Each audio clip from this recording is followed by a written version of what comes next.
This is how I keep this Betta tank looking like this. My maintenance regime. So these are the steps that I take.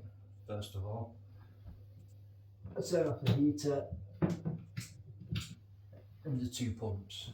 Now, if you just put one of these, you'll only have one pump unless you modify it. Bring the light up, turn it down so you can see, tip it back, get rid of any water off the glass. Definitely put that somewhere safe. The amount of times I've kicked it, I'm surprised it's not broke. So I'll put the first thing I do, I take a jug and I remove any biofilm off the top of the water. So I'm just sinking the jug in, so it breaks the tension of the water and letting all the oil slip go in there. Quite an important step. I don't know why, but maybe it's a labyrinth gland in these fish, but they are greasy. It's good to think that it'll be like when the third one's in. So don't go too mad with this. Now, I've already got a bucket out shot like so, already filled, ready, tap safe, ready to go. So what I take out of here, or whatever fits in this bucket, I've got the equivalent ready and sat there. I've actually had a bubbler in it for a while. So I'll take a couple of jugs out like this. You're never going to fully remove it. Buster is a bugger. He's gone down the tube once and he nearly got in the jug then. As soon as you do anything, he wants to know, so I'll do a little bit in the first tank. It will go through the fins anyway, from bay to bay, but I'll say that'll do. So we get rid of the jug. Take your hose. Like I say, you've got to be pretty careful. Buster has come through this hose to my best of efforts, so I don't go too mad in his bay. So literally take the hose, put it in. I don't know if you can see him there, but he's already trying to swim in it. He is a little bugger. So I don't go too mad with this, so just siphon this out. And then just going close to the sand. Obviously, if you choose gravel, it'll be a bit different. So I'm not going mad, and that's enough for his tank. He was looking at it. And then come through to Jack's bay, which is the end one.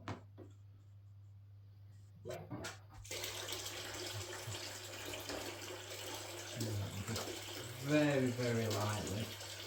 Oh, not too good to work over.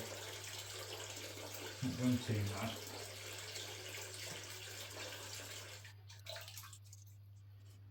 And just put his home back. Won't be happy with that. Yeah, I enjoy swimming under the arch. Just be careful you don't have to catch any of the fins while you do it. Not going to bother with this bay until there's a fish in it. But what I do here, this is where the water first comes in. Now at the bottom of there, I do have a bag of Purigen, which takes all the tannins out of the water, so I'll move that to one side for a minute. The hose, put it into this compartment here where the water draws in, the first section of the sump if you would. And put it right down to the bottom, because that's where most of the junk gathers in this section. Are you ready?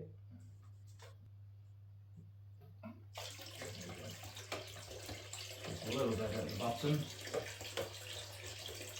Sucking out a little bit at the bottom there.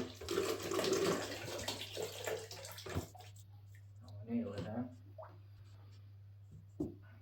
Then I'm about this far off the bottom of that bucket now. I always give it a little bit of a rub through in the water. Don't go mad with it. Don't feel like it needs recharging yet. low, I'm not going to lie, I should buy a new one. I'm a bit scared of the bleach thing. And then take out the first sponge.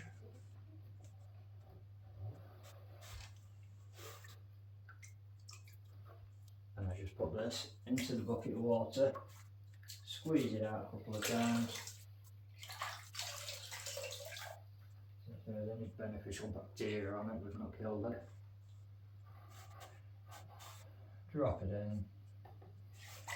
There's another one, which I've chopped in half. So that was 2 long limbs, and the reason I've chopped it in half, because this is very coarse really, as you can probably see. Well done. At our local fish shop you can buy a bag of this rock wool for, I think it's £1.50 or something for a bag, and this is what it looks like when it comes. That's in several fish tanks, and you could just bin it I guess and put a new one in, but I just get the old one.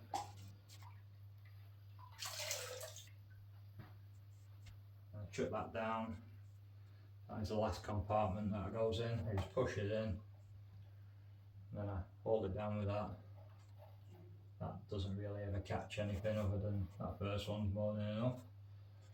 So then we're ready to refill it. So I'll get rid of this bucket. I've got a fresh bucket of water ready to go. Might be a tiny bit warmer than the water in my tank, but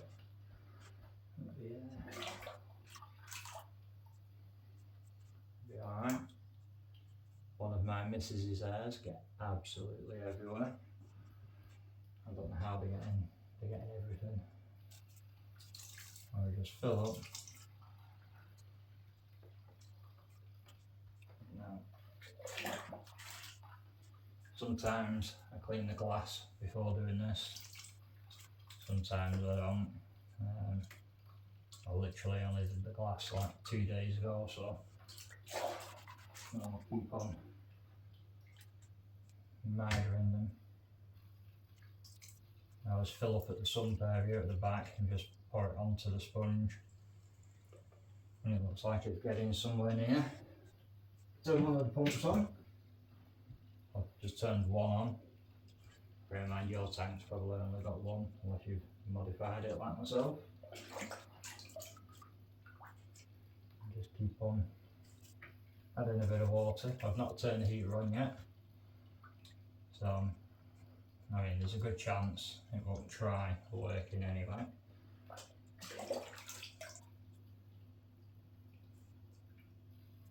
You don't have to do all steps of like what I've done. You can change less water.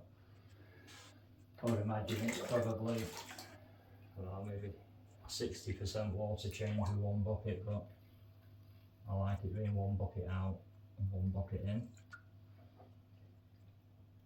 I find it's keeps it tidy, and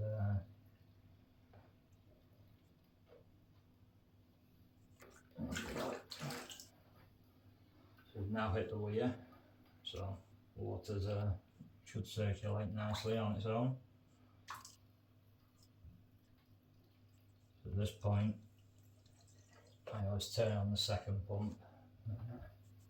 If there is any fluctuations in temperature, it won't take long for it all to be the same temp. In general, I heat the water, put a bit of tap safe in. I don't know whether where you live you need to or not. I think it's a bit different in all different countries. With some of my tanks I used to get the water, put an aerator in it and leave it for 24 hours, 48 hours, and don't know how true it is. I was told it does flash off the chlorine in the water. Never had a problem with any of the fish I've ever kept. Well, at water change times, and nothing that's obvious has caused a problem. So with the water line, I always go for probably about 80 mil before the top of this divider. I have had Jack jump over into Buster's bay before. Granted, I did have the second pump pipe over the top at the time, so when the glass is on, there is still probably 5mm of gap. Clean the glass probably once a month. I was doing it all the time, but not no more. Bring the light back down, and the water will be a bit messy looking for a bit, but give it an hour and a half. All of those suspended particles, some of them will be bubbles, some of them obviously be bits of dirt. Let's have a look. So as you can see, after the water change, it does look a bit worse than before we started, but once it's all settled down, it'll be absolute crystal clear again. So, if you liked the video and found it useful, please like, subscribe. Thank you for watching. I think the next video is going to be the Malawi build. See you on the next one.